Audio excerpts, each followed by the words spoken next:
was very If I ever get good divorced, for me. Bad for him, good for me. well, that's good. Yeah. If I ever get divorced, I'm gonna go do one of those photo shoots where I burn my wedding dress. I know. I'm like, what do I do? I have a wedding dress. I have all the Dude, rings. do a photo shoot. Sell the rings. Yeah. Do a photo shoot of burning the wedding dress in like a cool, badass spot. It's very intimate, Christian. Jeez. Yeah. I'm like, what am I supposed to do with this now? You have All his this rings stuff. too? Yeah. I'll sell that shit. Yeah. Yeah. He moved out while I was at the gym. What the? To Florida. Oh. Yeah. Adios. Right. Yeah. I was like, all right then. That's, It yeah. was only 2 years. Okay. Still a long time though. Yeah. Divorces are expensive, I've heard. No, I only paid like $700. Really? Mm-hmm. I did it online. It was uncontested, so it's just. Alright guys, microphones down by your since there's a covering mouth, and then we're gonna do And then you want the mic close to your mouth, like an ice cream cone. I'm good, right? You're a pro now. You got mic control. Back in the day when we used to rap, it was all about mic control. You cut the mic. Now we're like, don't cut the mic. 'Cause it makes you bad. But every rapper cuts the mic. Why? Okay, well, all right, 1, 2, 3, 4. So it should be channel 1, right? So you got channel 1, turn the gain up a little bit. can't hear you. Hold on. 1, 2, 1, 2, mic check. Got real quiet in here.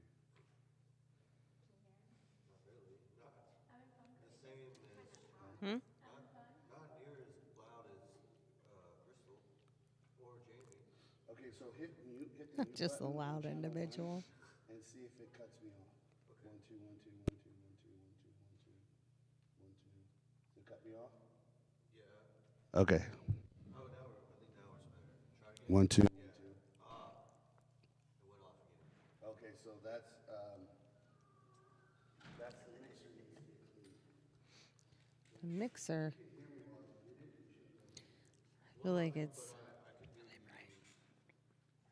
So technical. There's a lot that goes into it. Yeah. I have a little studio in my house, like a little one, you know. Yeah, you're like all into social media, aren't you? Mic Yeah. check, mic check, mic Well, check. That.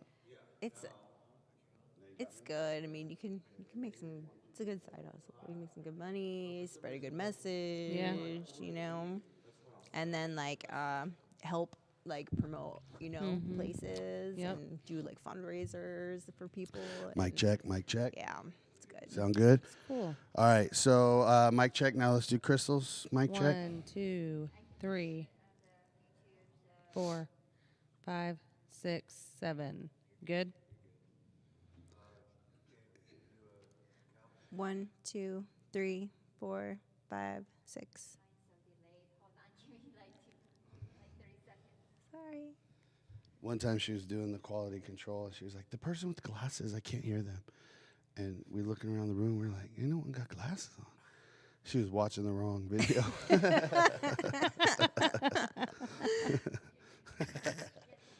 Oh, you'll know soon enough.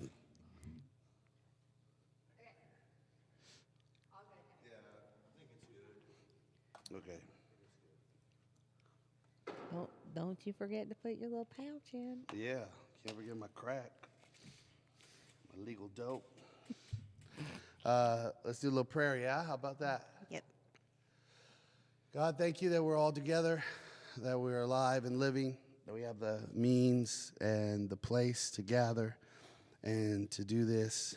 And we just surrender this time to your care and control, trusting that what's shared here will be helpful to somebody, somewhere, sometime. And in Jesus' name, amen. Amen. Amen. Amen. All right. So we got everyone's mic checked. Everyone's good to go. Now, what we didn't do, we normally do. What? My audio went out again. Okay. 1 2 1 2. 1 2 1 2. Mic check. All right, if it goes out, you got to stop it. You guys have permission to stop the show.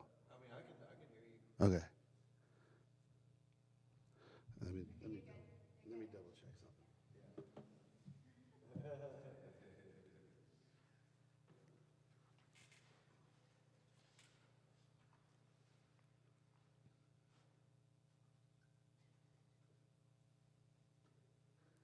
So quiet.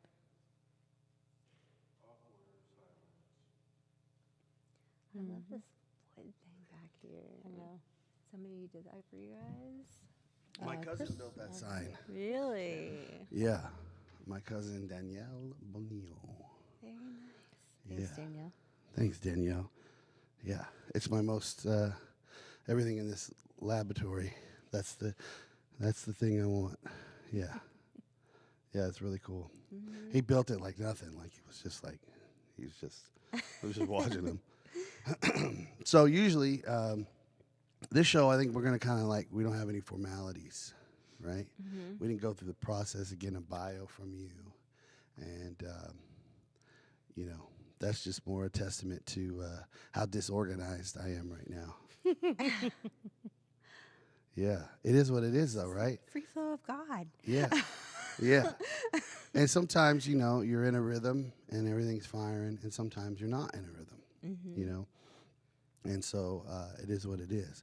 So, but with us on today, on the Most High Show, if you're listening, if you're watching, we have an amazing show set up. I don't even know what it's going to be about, but I'm pretty sure it's going to be good. Because we got Crystal here. And we got Jamie here. Yay! We got Zach on the ones and twos. We got Leslie doing quality control. We are streaming. We're recording. And we're just trying to give back. We're trying to be helpful. You know what I mean? And we like to hear ourselves talk. So that don't hurt. So, Jamie, what brings you on to the Most High Show? So today I am here to testify. I'm here to just share my experience and things that I've learned in this wild life that I've lived, and hope that it will be helpful and to give some women and men some encouragement and help uplift and just motivate you and help you understand how worthy you really are to be here and to be in this life and to be in recovery, and that you are worthy of love and joy and peace, and that you can achieve it. Yeah, even Zach. Yes. So why is that? Why be here talking that? What's happened in your life that's made it to where that's something you want to talk about tonight? So for most of my life, I struggled with unworthiness, a lot of rejection, a lot of self-hatred. I grew up in a very violent alcoholic household, and I had pretty much kind of like an unstable growing up.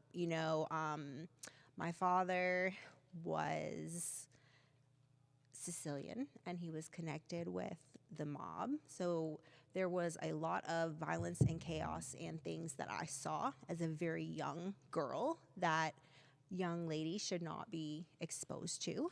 And I never knew what I was going to come home to.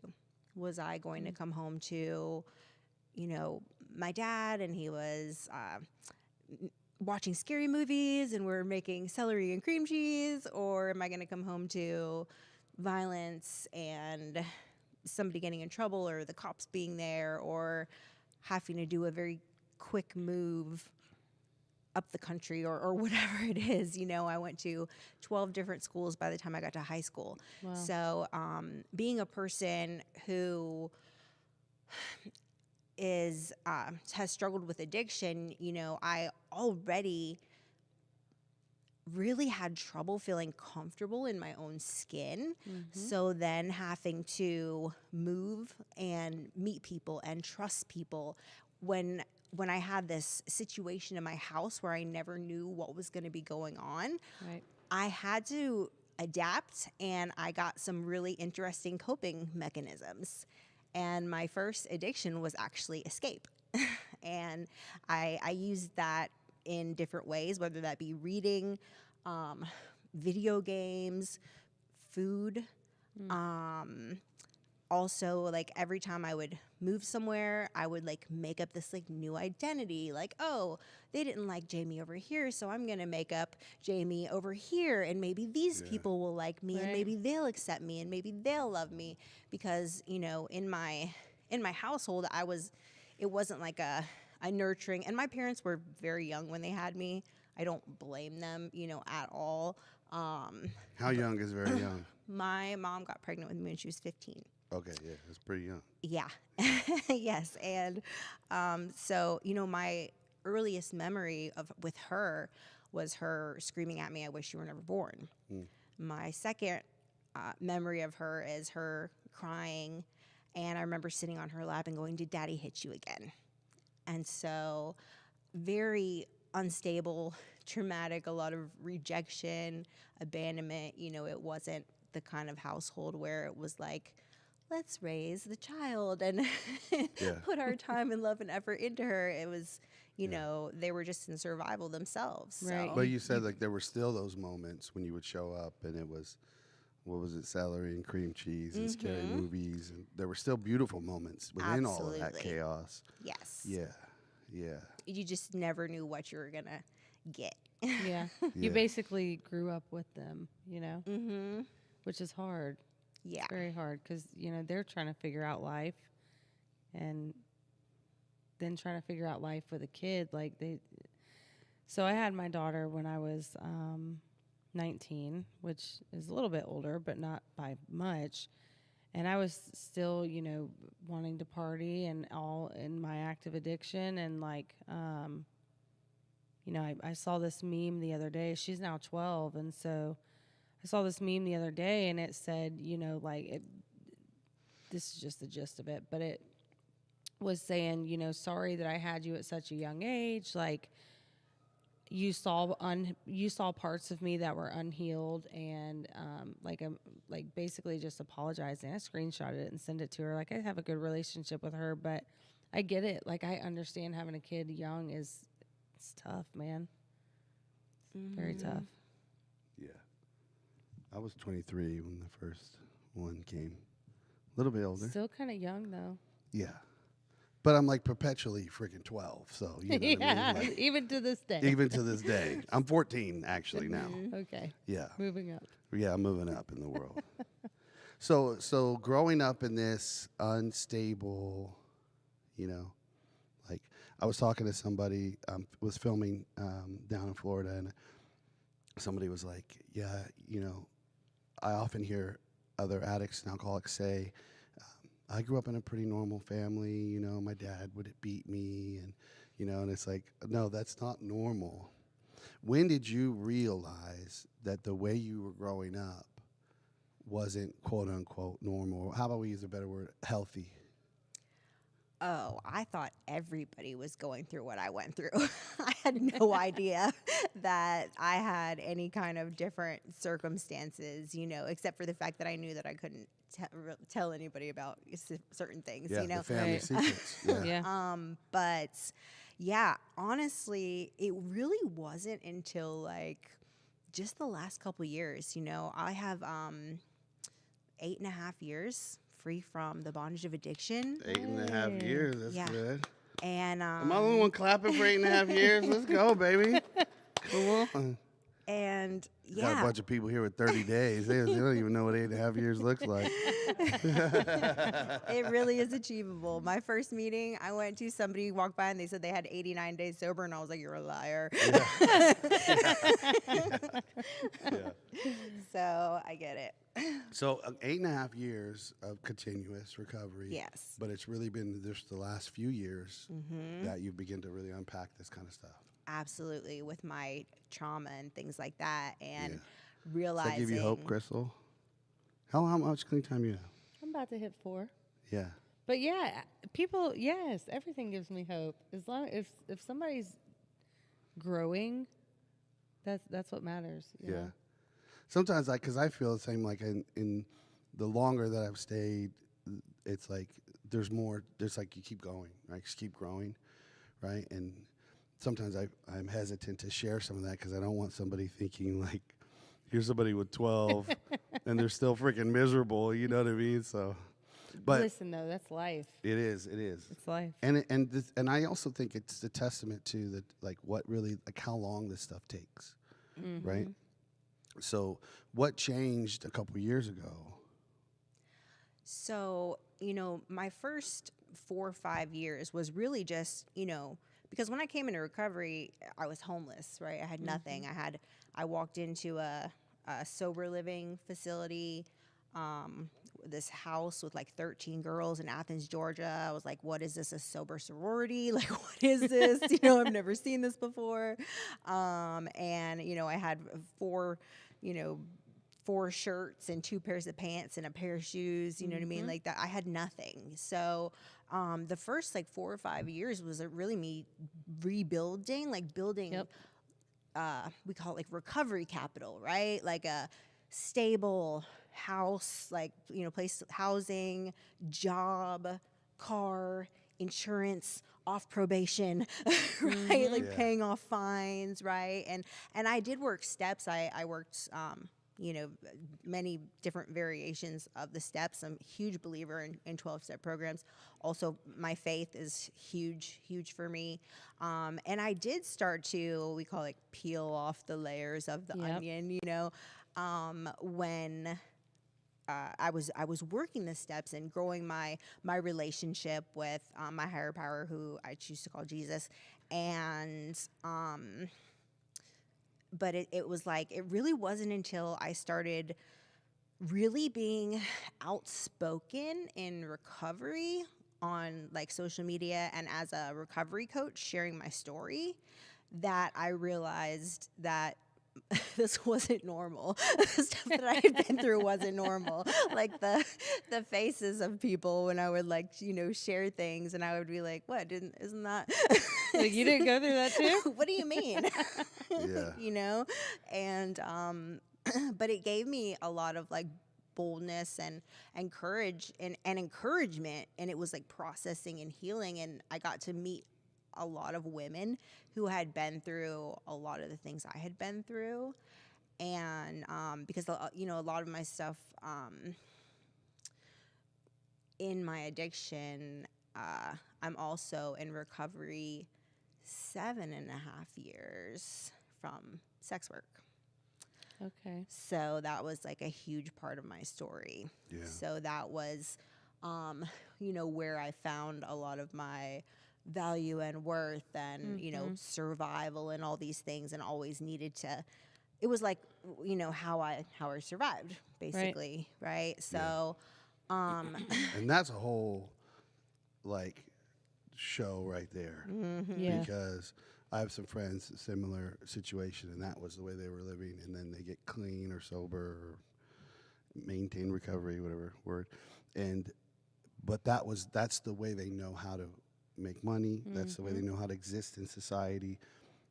But then it also kind of doesn't quite align anymore. And there's becomes self-worth starts creeping in, and you kind of go, this is my experience from, being friends with them and talking to them and interviewing them. But that's we need to really talk about that, I think, because it's a hard shift, right? Because you said 8 and then 7.5. So it took you some time to make that adjustment, right? Absolutely. Yeah. All of that didn't just leave with me Yeah. when I walked into this new way. Like the drugs fell off, right? Because I got drug tested Right. 2-3 times a week. And if I wanted to stay there, you know, I had to pass the drug test. And I got a job because I had to pay the rent, you Yeah. know, if I wanted to stay there, right? But everything didn't fall off at once, you know, and that really took me starting to work steps. That was kind of like where it kind of started to come off. You know, I want to say like between like step 2 and step 3 is where the obsession was lifted, and I no longer freaked out when I went into a quick trip bathroom, you know, or you know got triggered, you know, from just various things, and then it was probably at about 6 months. I was about 6 months in, and I was, you know, working my third step, going into my 4th step, and a friend, she was a roommate. I was dating, I mean air quotations, dating this guy, right? Because he was helping me like pay my rent, right? And the director, she kind of called me out on it because we had to turn in our pay stubs, right? Yep. I'm working at IHOP, right? And she's like, "How are you paying this money? Your pay stubs, you only, you know what I mean?" And she's like, "No, you're." This isn't adding up. Like, you need to be independent. You need to be self-sufficient. And I was like, man, you know, like, Yep. I couldn't even fathom the idea. How am I supposed to pay my rent? How am I supposed to survive without, you know, doing these things? You know, how am I supposed to get around? I don't have a car. Shit's right? expensive too. yeah. Like it took me 18 months in recovery before I ever got a car, you know? And I remember I had this roommate, her name was Tina, and I'll never forget her. She was a little older than me, and she's just a woman of great faith. She heard me on the phone one day talking to, you know, one of these guys, you know, and she looked at me and she said, "Hey, sis, you don't got to do that. I'll give you a ride. I will bring you to work." And I was just Oh, like, I love that. "What? Like, for real? Like, you're gonna help me? You know?" Yeah. Just mind blown. That's big. I mean, I think that, asking for help it takes a long time. I mean, I'm still not even very good at it, right? I don't even know what help. I know I'd ask for the wrong help, you know, but like, it takes a long time to realize that people actually do care and do want to help you and your interests to get better and to live, right? Because Yep. the life that we're living before, everybody is out to get you, or you're using everybody else. And Or so they're there's- using you. Right. Yeah. There's just no truth. You know what I mean?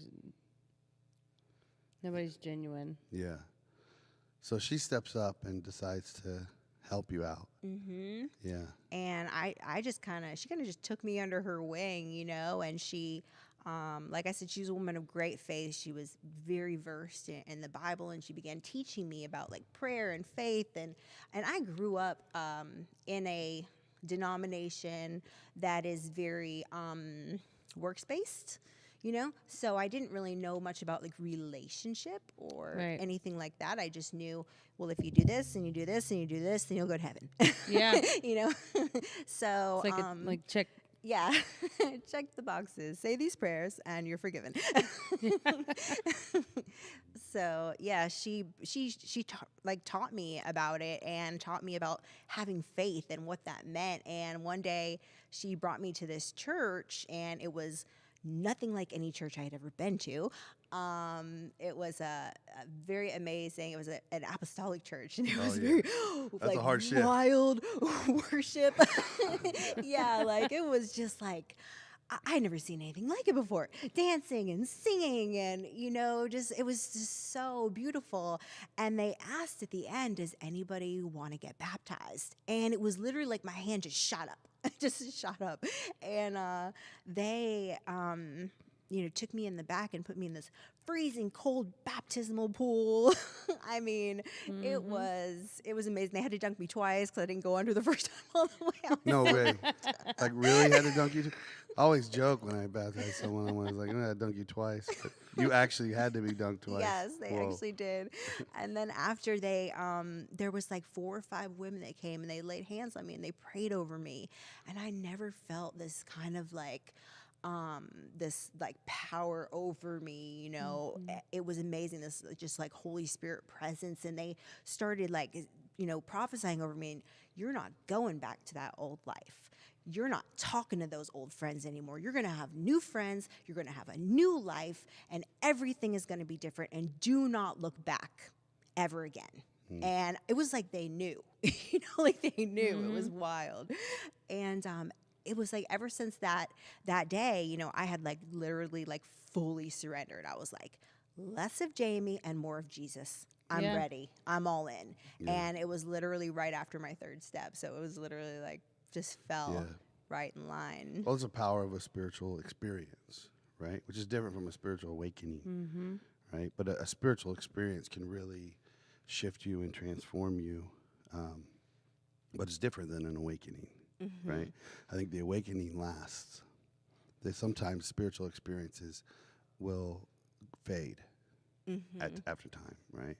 That's why we got to continue to do we got to go, you got to go to 4 and 5 and 6 and 7 and 8, right? You got to continue the process, Absolutely. right? A lot of people have these spiritual experiences and then want to run on that and live on that because, cool, I'm done, I'm fixed, and then we see it happen, right?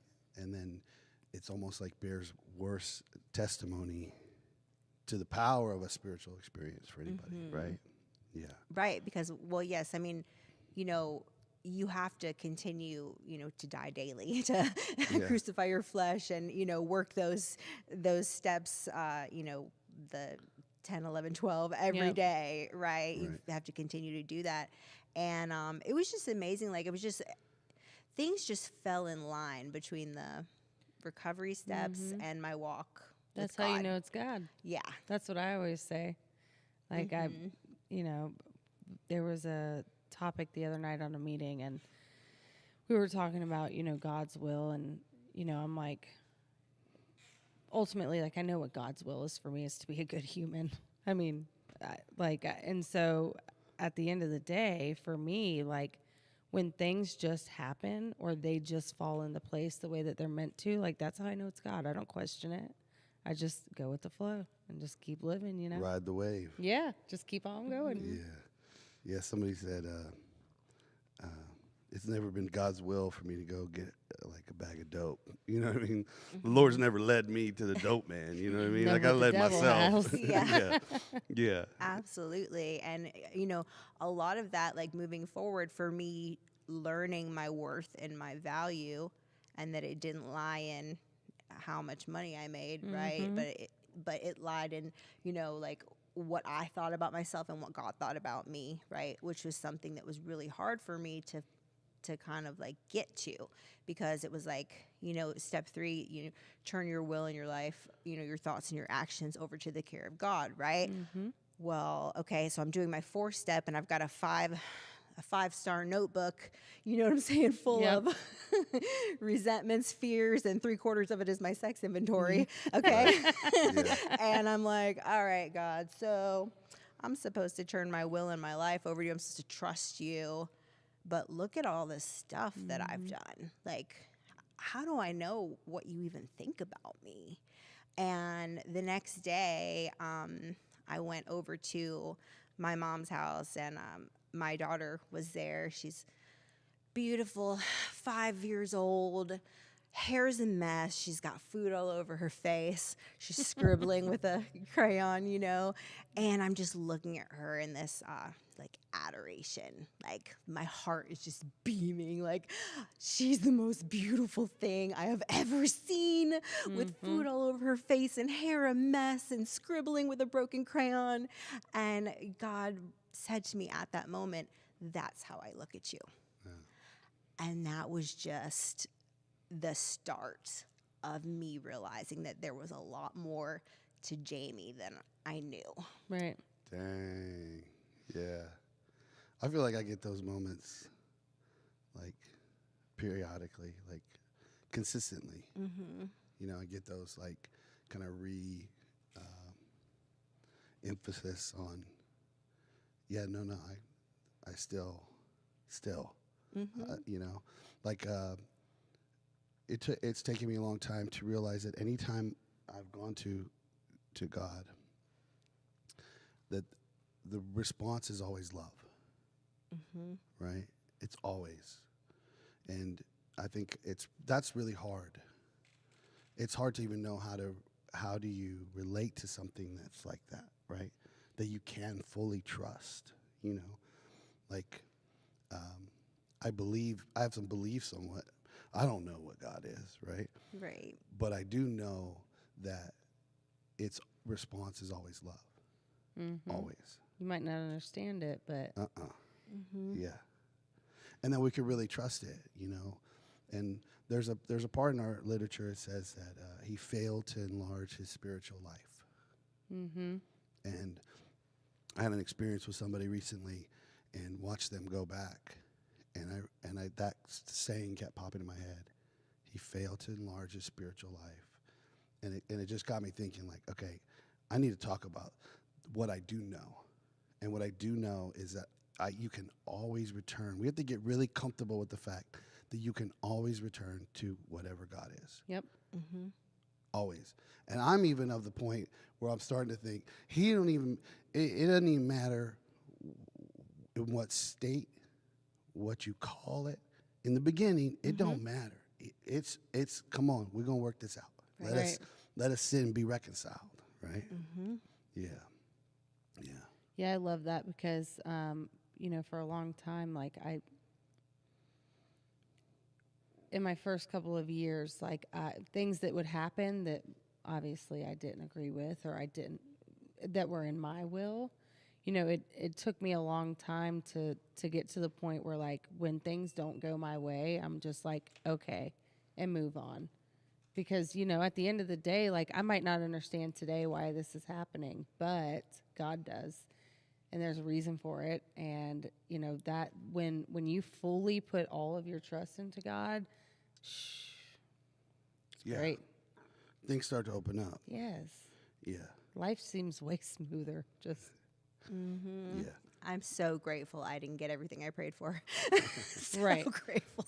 Right. Yeah. yeah, because God knows, He's like, you're not going to get that one.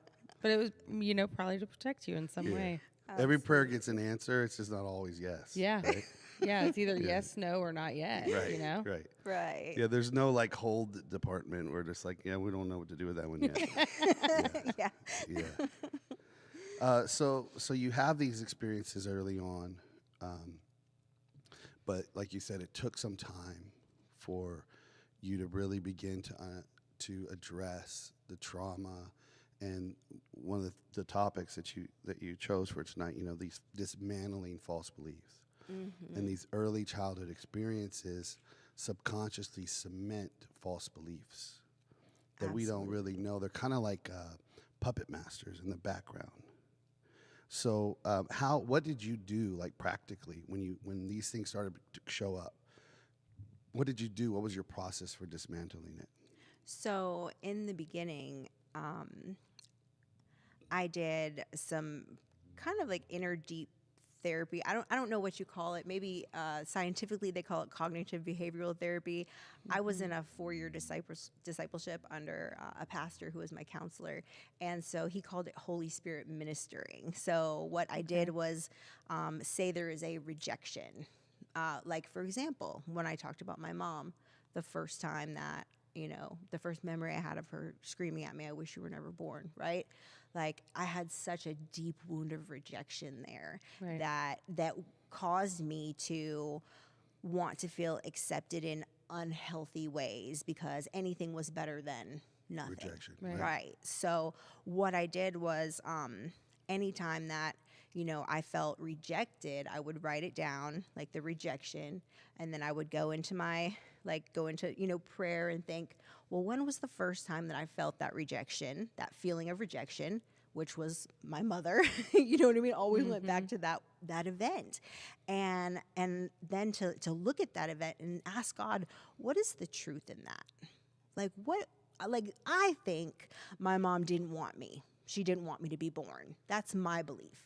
But that actually is not true if we look at Right. the whole situation. And I began to pray and ask God for wisdom Yeah. on what it really was. And that was when he kind of like revealed to me, like, hey, your mom was 15 years old. Right. You start to see your mother as a person. Yes, exactly. Like as a person, and the trauma she went through with my father. And even childhood, where her father had left her at a very young age. And I began to be able to have like empathy to see her as like just a broken person. Yeah. Just like me. And that she didn't mean, I didn't want to have you. She didn't mean that. I was her daughter. I may have thought that, before when I was frustrated about my kids too, right? But that's not the truth. That's not Right. really Right. Yeah. what the truth was. Yeah. And then being able to not only see the truth in that, have empathy, forgive her for that, and then to just to reaffirm in myself, my mother loves me. She accepts me. God loves me and accepts me. I was chosen. I was predestined. He chose me before I was born. He knitted me in my mother's womb, So being able to look You're at, replacing the false belief with a new Yes. belief, right? yes, Yeah, with the 'cause- truth. Yeah. Because you can't think two thoughts at the same time.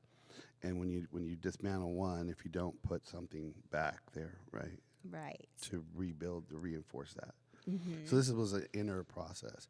But now there's something different in forgiving someone for their offense and healing from the wound that they created.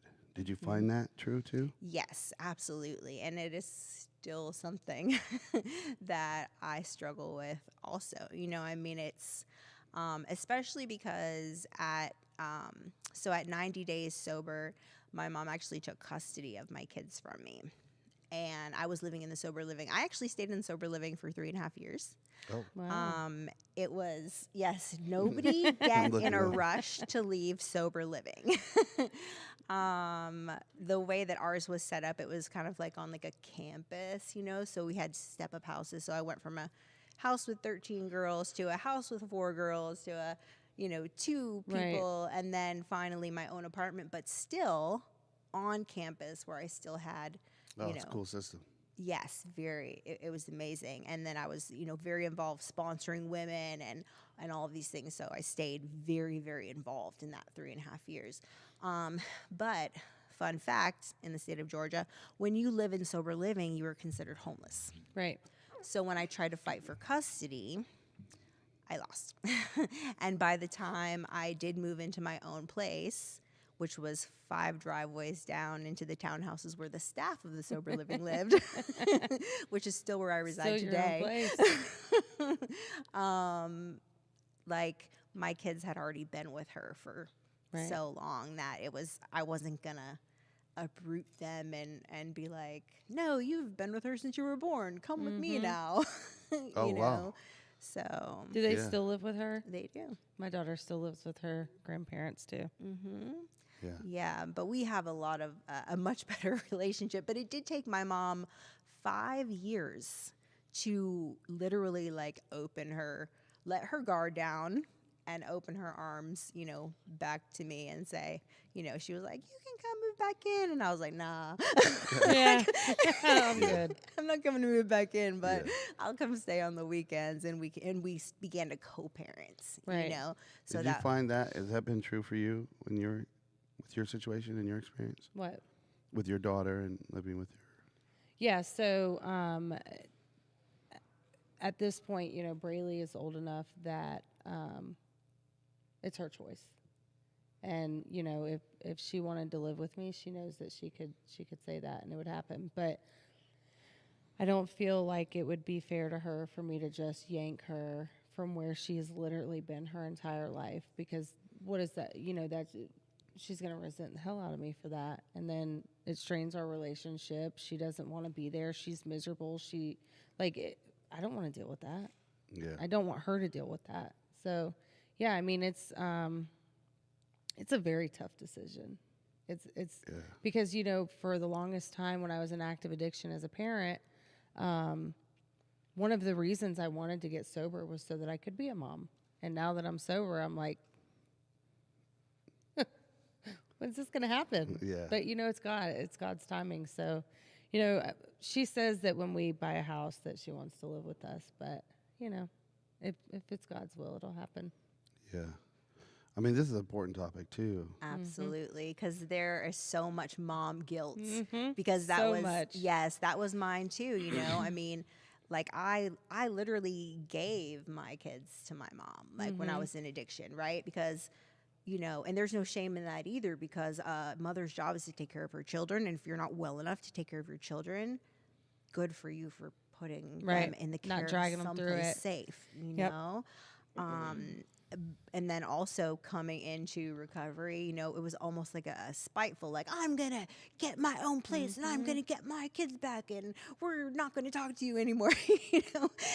Yeah, like it's weird. Like they become the enemy, right? The person who steps in and does your, you know, we had the reason why I say that is because we had an experience where we fought, like kind of not technically fostered. We had a kid that came and lived with us, and we took him in. And his mom was supposed to go to rehab, and it was supposed to be 90 days, and he lived with us for like 3 years, you know. But she hated us, you know, and it was like, I totally understand. I didn't understand, but I was like, you know, it was interesting to see, like, how are we the enemy when we took him in? I can tell you.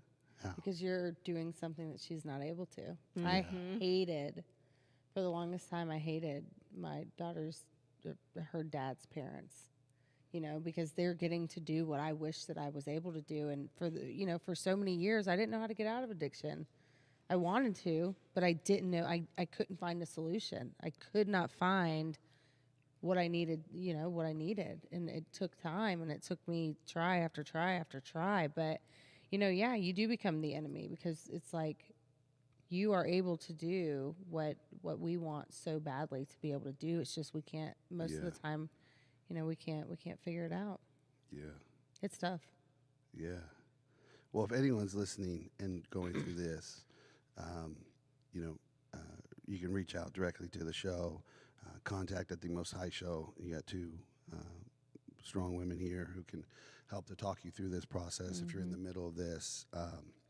Because I know there's stages of this, and some people are early in this process. And I sat across the table from a friend who's dealing with this right now, you know, and she's only kind of allowed phone calls and an occasional visit, you know, and she's so frustrated, and trying to help her to understand, like, let this thing take some time, you know, like, but coming from me, you know, I'm just It's mansplaining some bullshit, you know, it's got to come from somebody who's been through that Yeah. so that she can understand. So contact at the Most High Show, reach out, and we'll connect you personally to, right? I'm not getting, No, y'all would do it, you right? already know. Absolutely. Yeah. And that's why I wanted to emphasize 5 years. It took my mother 5 years before she was like, I'm in sober living. All these girls, their parents coming to visit them, taking them to get their nails done, buying them cars, and mine won't even, you know what I mean? Don't want nothing to do with me, you know what I mean? And it was just like, what is it? But then when that wall fell after 5 years, it was during COVID, you know, Yeah. and I literally got to stay there, you know, with my kids for like 3 months, you know, like living with them. And it was amazing. And it doesn't matter, like, because we think like, oh, they're not going to be little. Well, my son is 19 and I still have a faceted role as his mother, you know what I mean, in whatever age it is. So don't think that you're gonna lose and you're not gonna be a mom, because you know God gave you, you know, those children, so you will be like a mom in one aspect or another. And if it's not to your children, because that's not possible, believe me, you will be a mother figure to somebody else's children. You know. Yeah, I didn't know that when I had kids. Like, once you become a parent, you never are not a parent. Like, Yeah. until you die, you are a parent. and seeing it in my dad, because I have a great relationship with my parents now, and seeing that and realizing I'm still my dad's son, right? And then my son will always be my son, right? And even with friends of mine who have lost children, right? They're still a parent to that child. Yep. You know, you once you become a parent, you're never not, right? So you begin this process. I'm trying to keep us on track. This has all been really dismantling these false beliefs and beginning to heal from these wounds. Yeah. At And what point are you tiptoeing through the tulips? so it literally was like, let's see, I became a recovery coach with Georgia Council in 2018. And that was kind of, up until that point, I remember I found out I had hepatitis C then, and I got cured from hepatitis C in 2018. That was amazing. And I was still one of these people that kind of wanted to get through my recovery, sweep it under the rug, and move on, right? Yep. And at this point, like 3.5 years, I moved into my own townhouse. I had started my own business in sober living. Started my own business, right? And became self-sufficient, became a recovery coach. I had taken a period of 18 months to work on myself. I strongly suggest this to the ladies, and gentlemen also. I can just speak to the ladies. But seriously, I took 18 months where I did not date. I did not go, all my friends are going and doing things, and I was literally home building my business, working on my steps, working on this healing, working on, still going to meetings, obviously, being involved, service work, right? Service work was my love language in recovery. And, but took this 18 months, and what I found was this girl who was worth pouring into.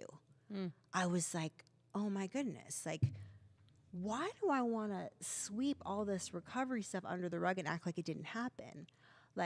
It was every time I had talked to a client in my business, right, and I had said something about being in recovery, oh, my son, oh, my daughter, oh, my uncle, oh, my friend's kid, right? There was addiction everywhere, right? I had survived something, not only survived something that killed so many people and still is today, but I completely turned my life around and was thriving, right? So why was I so ashamed of it, And it kind of hit me no, you are worth pouring into. You are worth sharing your story. People need to hear this. This is powerful. Yeah. This is nothing to be ashamed of. This is nothing to sweep under the rug.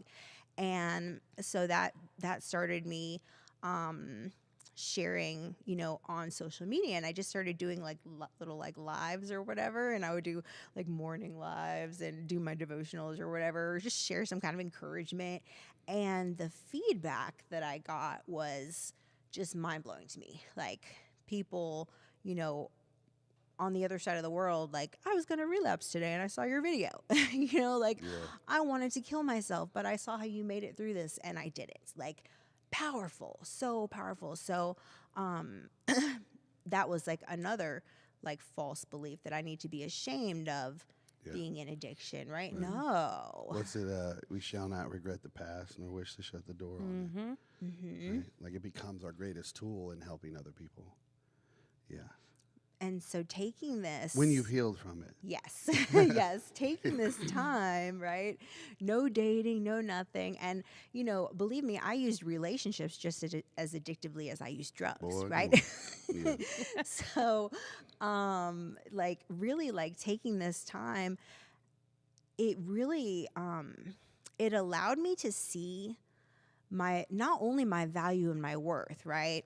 And before I would look at relationships and people oh, they like me.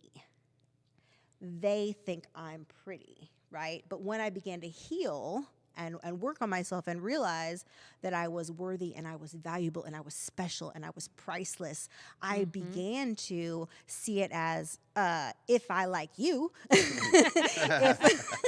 if I allow you to have time in my life. You know what I'm saying? Like, Yeah. I started to realize it wasn't just who was going to accept me, but it was like, what was going to be good for my future. Right. What was You gonna finally have a fit. choice. Yes. You know, you have the ultimate say. And when you have that power, there's nothing like it. I love that. Yeah, there's something about the self-acceptance and self-love. It's almost like we can't receive that from other. We receive like a synthesized version of it until we can fully love and accept ourselves, right? And I mean, this is a process for me as well. Like I'm still learning levels to this of like self-acceptance and self-love, because my natural state is self-hatred.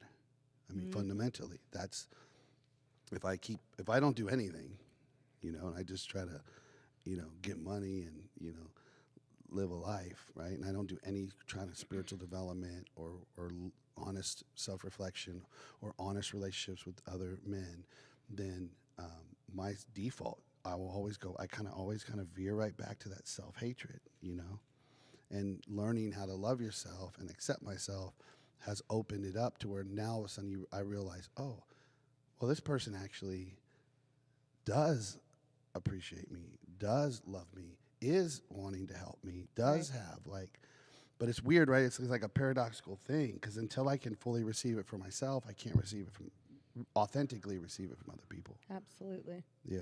That's why they say, we'll love you until you learn to love yourself. Oh yeah, that's beautiful. Yeah. Love you back to life. Yeah, that Yes. too.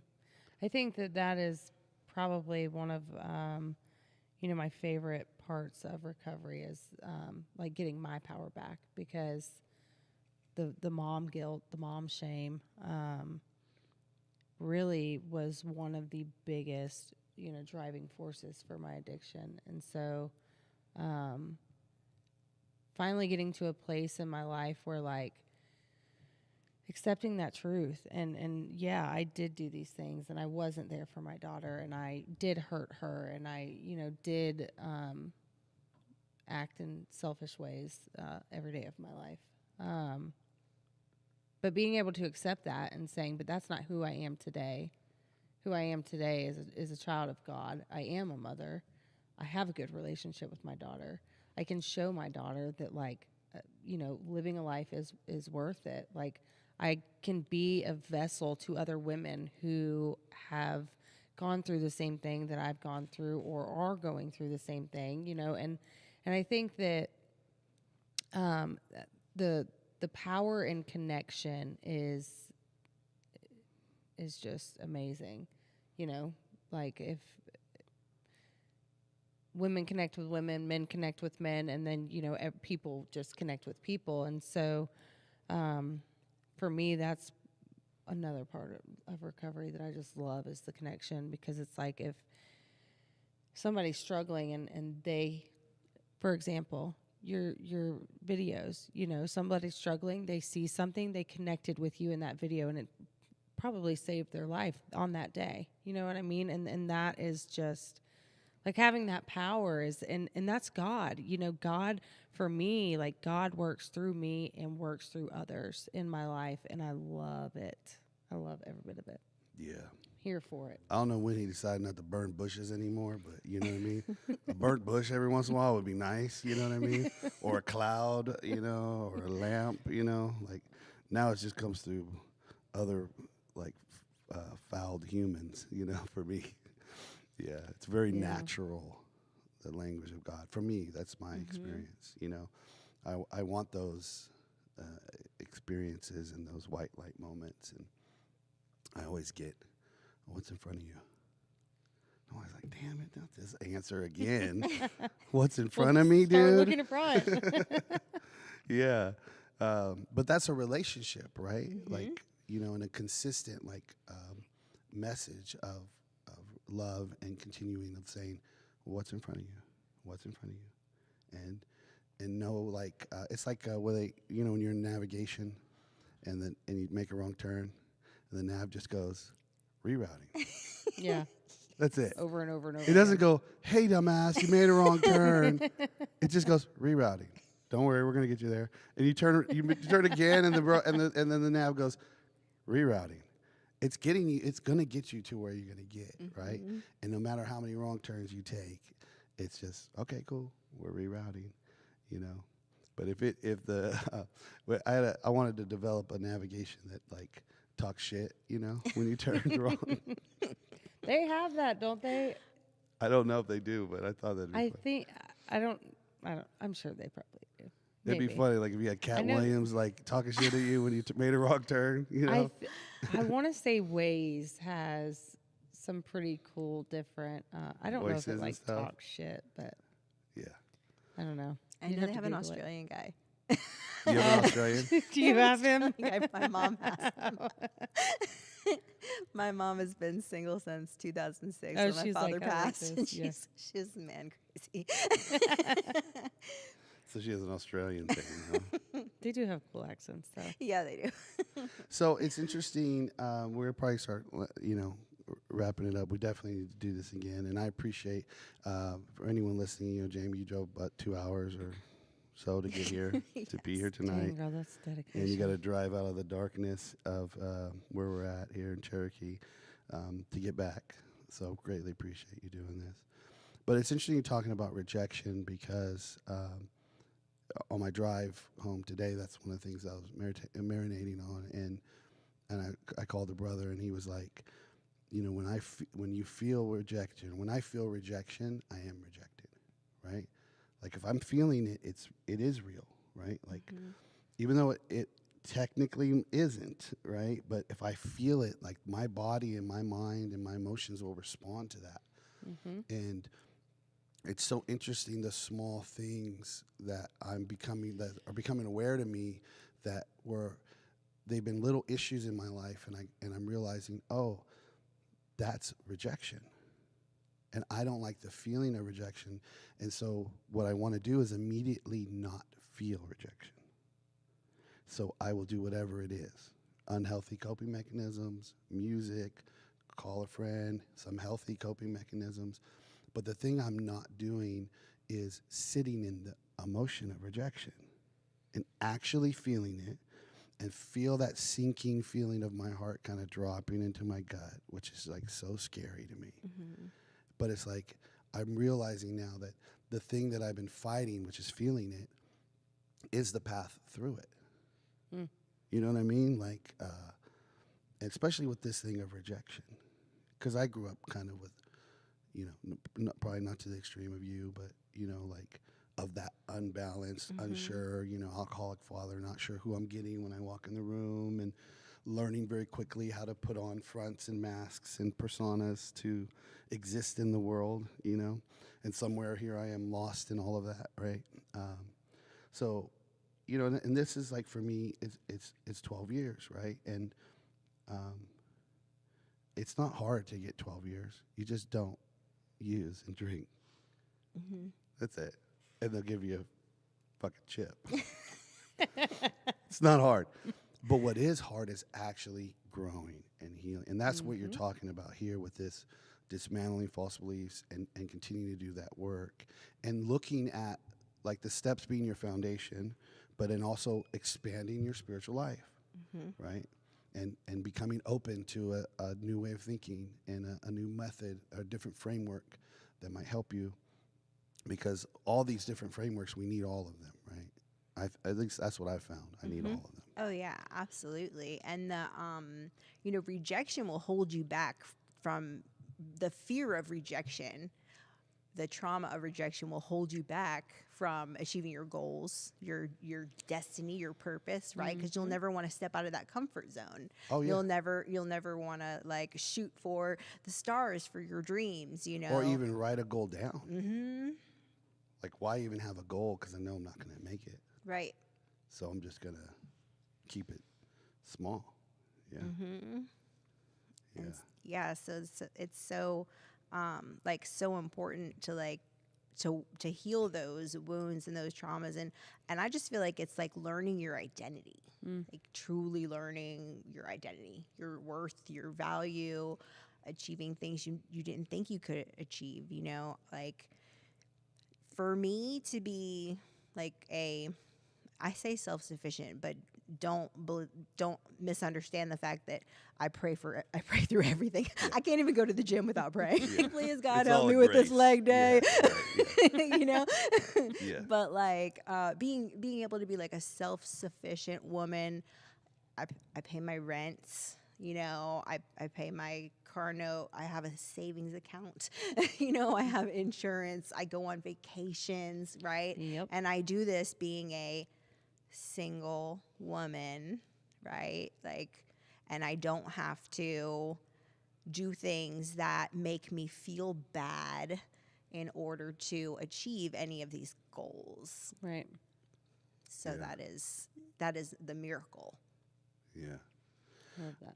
All right, so as we close, we kind of do a thing where you take a look at your camera, which is right here, and for the woman who might be listening or the person who might be listening, and they're considering either maybe they're considering doing this work, maybe they know that there's a more freedom to be had.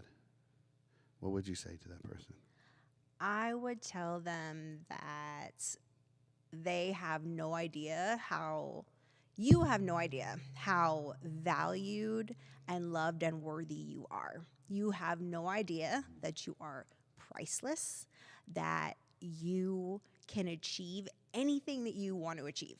Anything, whatever that is, like whatever your goal, your dream is, you have something inside of you, a power inside of you that can take you to these next levels, and you can experience a joy and a peace that will come from within you, and a love that will just like envelop you like every day, this intimacy and this love from this higher power, from God. You know, you're the shirt. I just can't, it's the shirt. No high like the Most High.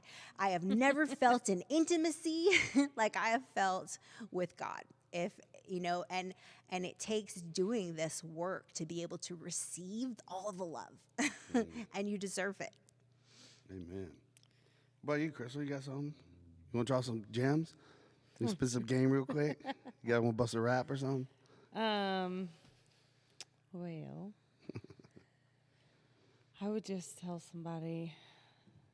anybody that will listen, it's worth it. It is so worth it to put in the work. The only way to get on the other side is through it. That's what I was going to tell you about your feelings. You know, life is life. We're going to have bad days. We're going to have good days. We're going to have highs. We're going to have lows. But if we allow God to walk with us through all of that, and, you know, we build a network, I think that's one of the most important pieces, is building a network to lean on when we go through these bad things, and allowing the people that we build the network with to love us while we learn to love ourselves. You will find that this way of life is really actually quite easy, and it's worth it. It's so worth it. Amen. Well, thank you both for being here. Thank you for listening to the Most High Show. Thank you once again for Zach volunteering his time to run the ones and twos, Leslie here, and for the crew that hung out in the audience. If you're struggling, if you need some help, no matter what it is, just reach out, contact at the Most High Show. And thank you to all the generous sponsors and donors who make this possible. Peace. Good job. Ta-da! Yo, I feel like we just scratched the surface. I know. We could have sat there for Yeah. 16 hours. Good. Yeah, I've learned a lot. I've learned a lot of things. I just want to. I'm like half of what you got, and I'm like.